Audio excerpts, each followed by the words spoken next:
So obviously, a big part of your journey was investing in crypto early on. How did you have the conviction to take that risk of, I believe you're working as a waiter and then putting half of your money into crypto at the time? How did you know or think that that was going to be a thing in the future? I didn't. I looked at Bitcoin.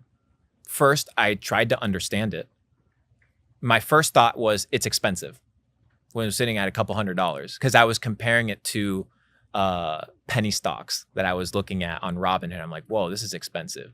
But then I started to begin to understand what is money? Why is Bitcoin important? And I just started buying it. Bitcoin wasn't my biggest allocation, nor is it my biggest allocation, nor is it my biggest holding, but it's what got me introduced into the ecosystem. From there, I got introduced to XRP, I got introduced to Cardano, I got introduced to fucking XLM, all the OG coins. I remember buying Tron, which was crazy, sub 1 penny, went to like $1.80 in the 2017 bull run. We were doing like 180Xs, 100Xs in a couple weeks. But I lost it all. I lost all the money that I made in the first bull run because I fell into the psyop of hold on for dear life, hodl your bags, moon boy this, moon boy that. And I didn't treat the markets for what the markets were, which is a place to come and make money. And I don't see Bitcoin as right now as anything more than another place to hold money. Over the period of human history, this idea of having one global currency never really existed. There were always fractionalized notes. If you begin to evaluate how banking worked inside the United States, different banks would issue their own reserves and different states would issue their own notes. Eventually, that all kind of got institutionalized, put together, JP Morgan, a lot of collaborators, and the dollar that we have today kind of took over, the petrodollar. I think we're beginning to notice the fractioning again of where people like to hold their value and hold their money. To say that not holding your dollars is like a bad thing, I wouldn't necessarily agree with that because the United States is still the superpower of the world. They are the military superpower of the world. They are the imperial power of the world. And holding their currency versus holding any other currency wins over Singaporean dollars, over Swiss francs. At an inflation level, the dollar still wins. How about something like gold? I can't tell you a lot about gold because I'm not very familiar with it. I hold physical gold under the premise that I like to have physicality, right? I want a asset that is physical that I can hold on to. I also want digital assets. I want Bitcoin because I can't take $100,000 worth of gold overseas. I get stopped, right? They'd be like, yo, what the fuck are you doing? You laundering money? Yeah, I can take a hard drive and just go overseas and hand it to somebody. It's $100,000. That's what I like about this type of currency. So the goal of currency is to protect yourself. 2 is to find opportunity for appreciation. Opportunity for appreciation. And 3 is not losing your purchasing power.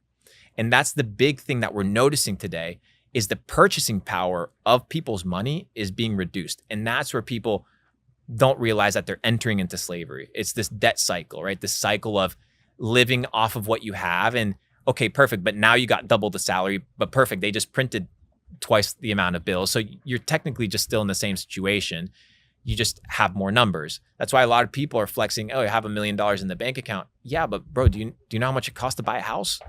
Like if you were to buy a house cash, your bank account would be depleted by 50%. You're not that rich, right? So yeah. It's interesting that you say you like to hold physical assets, but I've also heard you say that you don't like real estate. Why is that the case? I simply don't like real estate for 2 purposes. I think it's a great place to store your money.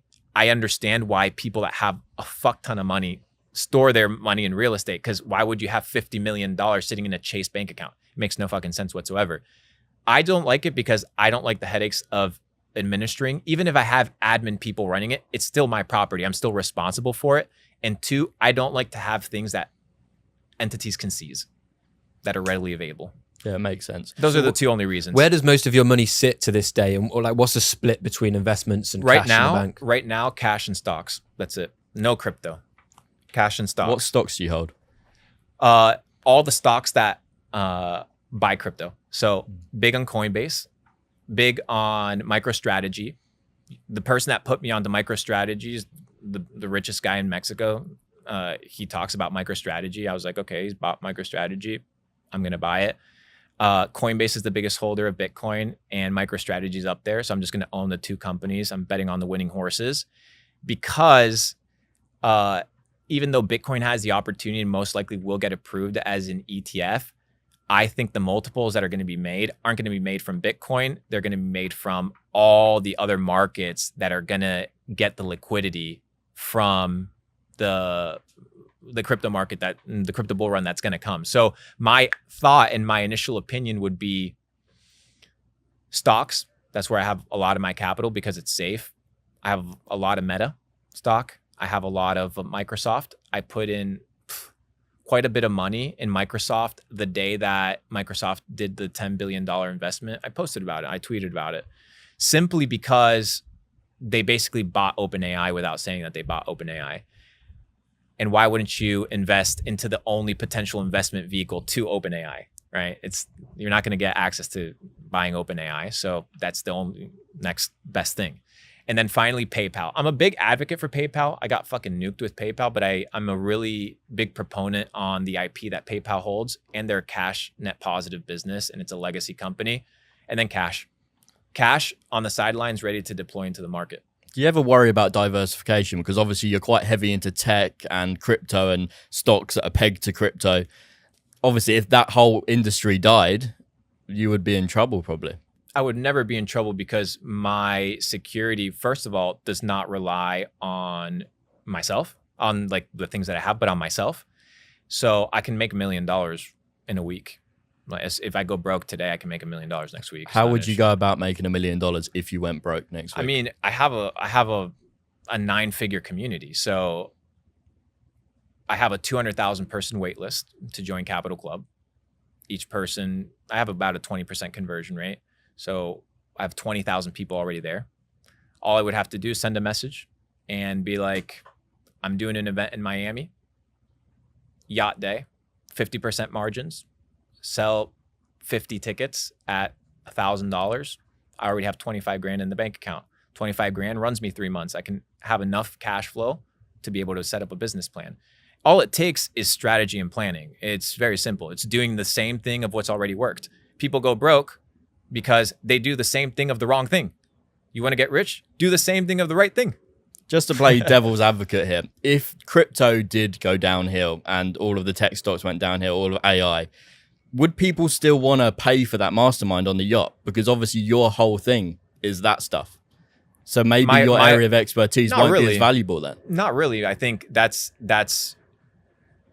the fishing net that I've thrown into the ocean of opportunity to collect some fish, aka money.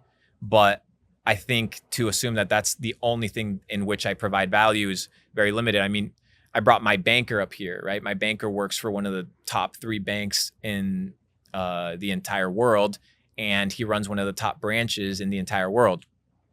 All I have to do is ask him for a loan. He's my boy. He's on the yacht right here, and he runs one of the branches of the biggest banks in the entire country. So the key is connections. The key is to become the type of person that attracts money and opportunity. So if nothing existed, just being myself, developing myself would create money. Money is merely the transaction of value. So to assume, okay, perfect, I become irrelevant with crypto. That's fine. I'll go find something else where I can become relevant and good.